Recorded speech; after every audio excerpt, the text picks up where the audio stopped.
3 बजे 3 खबरों की बात करेंगे। सबसे पहले देश के कई इलाकों में कोरोना संक्रमण के मामले तेजी के साथ बढ़ रहे हैं। कोरोना के नए वेरिएंट ओमिक्रॉन ने भी दुनिया भर के देशों की चिंता बढ़ा दी है। इन सभी हालातों के बीच प्रधानमंत्री नरेंद्र मोदी ने उच्च स्तरीय बैठक की है।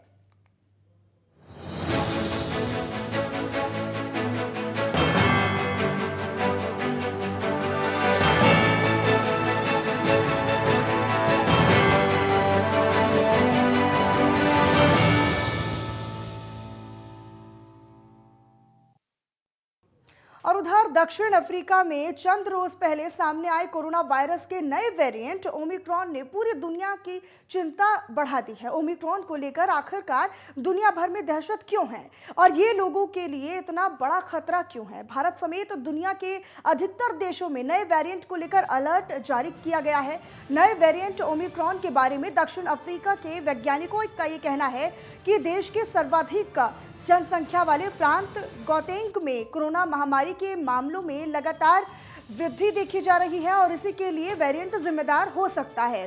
हालांकि अभी तक ये साफ नहीं हो सका है कि नया वेरिएंट वास्तव में आया कहां से है।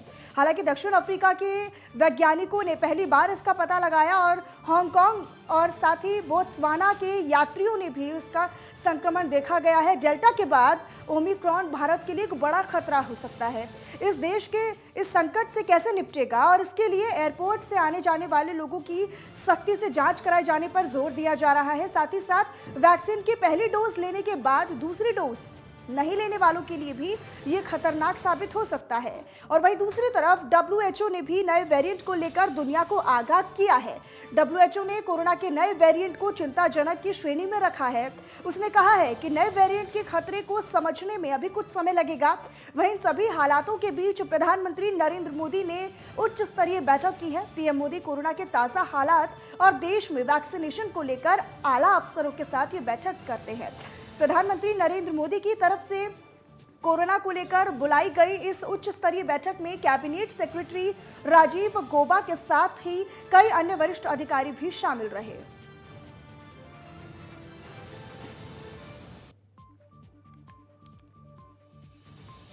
तो नए वेरिएंट ने देश भर के जो देश है उनके दुनिया भर के देशों की चिंता को बढ़ा दिया है। नए वेरिएंट ओमिक्रॉन पर अब अलर्ट जारी कर दिया गया है। दक्षिण अफ्रीका में इसका पहला मामला सामने आया है।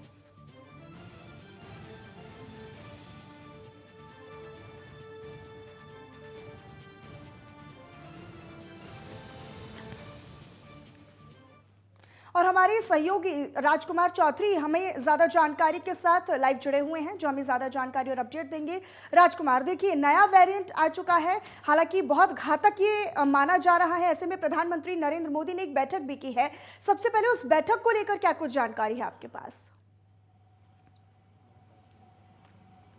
मनीषा, बिल्कुल निश्चित तौर पर नहीं दिखने वाले दुश्मन से कहीं ना कहीं सचेत रहने की बेहद जरूरत है, क्योंकि कोरोना के दौरान जिस तरीके से पूरी दुनिया ने दर्द झेला और उसके बाद हिंदुस्तान भी उससे अछूता नहीं रहा, तो कहीं ना कहीं कोरोना का जो प्रोटोकॉल है उस प्रोटोकॉल का पालन किस तरीके से करना चाहिए, ये जो बैठक हुई है, इस बैठक में बहुत महत्वपूर्ण चर्चा प्रधानमंत्री नरेंद्र मोदी ने की है। और जिस तरीके से जो भी सिस्टम कोविड के दौरान चल रहा था, क्योंकि आप सेंट्रल गवर्नमेंट की एक नोडल अधिकारियों की एक टीम थी, उस टीम ने भी इस पर काम करना शुरू कर दिया और वो लगातार अफ्रीका के जहाँ से ये वेरिएंट सर्च हो रहा है वहाँ के अधिकारियों के लगातार टच में है और उसका इनपुट लेने का प्रयास किया जा रहा है और नई गाइडलाइन जारी करने के लिए, क्योंकि समय समय पर चीज़ों को किस तरीके से आपात स्थिति से गुजरा जाए, इस हालातों को किस तरीके से बेहतर बनाने की दिशा में प्रयास किए जाएं।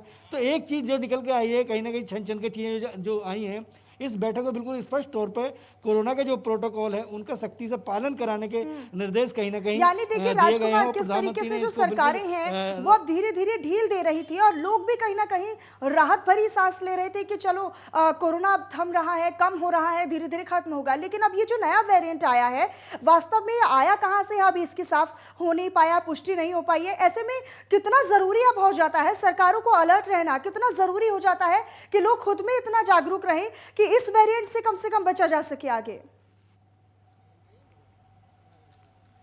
बिल्कुल मनीषा, बहुत अहम सवाल है, क्योंकि आप ये देखिए कि 150 करोड़ की आबादी का देश है, 125 करोड़ के आसपास लोगों को वैक्सीनेशन का जो अभियान है वो अभियान पूरा होने की ओर अग्रसर है। लोग अभी वैक्सीनेशन करा भी रहे हैं, लेकिन जिस तरीके से पिछले कुछ दिनों में देखा गया कि जागरूकता की कहीं ना कहीं समाज में बेहद कमी है और लोग उसकी चपेट में बिल्कुल आते हुए दिखे हैं, क्योंकि जिस तरीके से जो सार्वजनिक स्थल हैं, क्योंकि अब चुनाव का भी दौर आएगा, उसमें लोग जाएंगे, तो कहीं ना कहीं सरकार ये मानती है, क्योंकि अब एक जानकारी जो है, जानकारी हर आदमी तक पहुंच गई है कि हम कोरोना से किस तरीके से बचेंगे। हमें सामाजिक दूरी रखनी पड़ेगी, हमें मास्क लगाना पड़ेगा, हमें लगातार अपने हाथों को धोना पड़ेगा। तो वो जो प्रोटोकॉल है, उस प्रोटोकॉल के तहत ही हमें कहीं ना कहीं अब जीने की आदत डालनी चाहिए। और सरकार भी ये जो बैठक है, इस बैठक का एक संदेश देने का कहीं ना कहीं प्रयास यही है कि सख्ती जितनी हो चुकी है उस सख्ती के अनुरूप ना करके अवेयर लोगों को किया जाए, जागरूक बिल्कुल। देखिए, लोगों में खुद में ये जागरूकता होनी चाहिए कि अगर वो जागरूक नहीं होंगे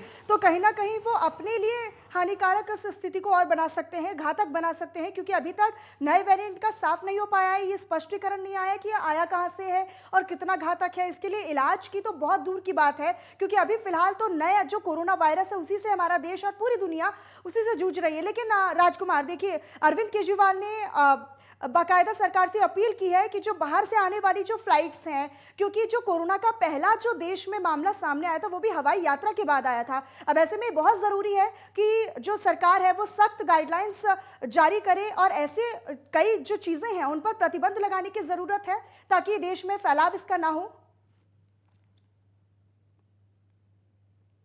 तौर पर 25 तारीख से पूरी दुनिया के लिए तकरीबन 28 देश ऐसे हैं कि जहां से हमारे व्यापारिक रिश्ते हैं और लोगों का आवागमन चलता है। तमाम तरीके की इंटरनेशनल फ़्लाइटों को खोलने के लिए तमाम निर्देश और गाइडलाइन भी जारी हो गई है। हालांकि अभी तक इस बारे में भी कोई स्पष्ट निर्देश नागरिक उड्डयन मंत्रालय की तरफ से जारी नहीं किए गए हैं कि ये फ़्लाइटें चलेंगी या नहीं चलेंगी। लेकिन एक बात बिल्कुल स्पष्ट है कि अफ्रीका से आने और जहाँ पर इस वेरिएंट का असर है वहाँ की फ़्लाइटों को निश्चित तौर पर रोकने की दिशा में कदम उठाए जा सकते हैं। हालांकि मनीषा, ये देखना बड़ा दिलचस्प होगा, इस समय बहुत संवेदनशील होने की आवश्यकता है और प्रधानमंत्री नरेंद्र मोदी ने इसको बहुत गंभीरता से लेने के साथ ये जो हाई पावर कमेटी जो बनाई गई है और इसके साथ जो बैठक हुई है, उस बैठक के क्या निर्णय निकलते हैं, आज शाम तक इसमें कोई नई गाइडलाइन जारी होने की संभावना व्यक्त की जा रही है। ठीक राजकुमार, बहुत बहुत धन्यवाद आपका इस तमाम जानकारी के लिए। और ये बहुत ही महत्वपूर्ण होगा कि क्या कुछ इस के बाद जो सरकार है वो कार्रवाई करती है। फिलहाल